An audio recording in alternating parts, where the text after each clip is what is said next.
Второй ножик тоже в темном, но вот таким естественным светом. Не стал всю потемнеть, наоборот, по-моему, так еще привлекательнее. Конский волос, 2 оборота, подогнан четко. Знакомый звук. И вот такой, как мрамор, капик. Клеймо мастера.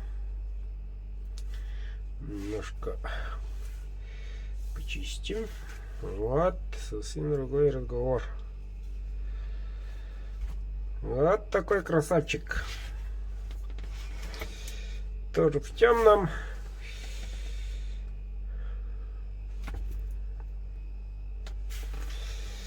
Этот ножик едет в Москву.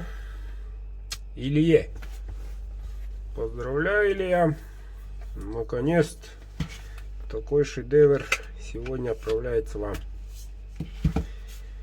Вот так вот, мужики.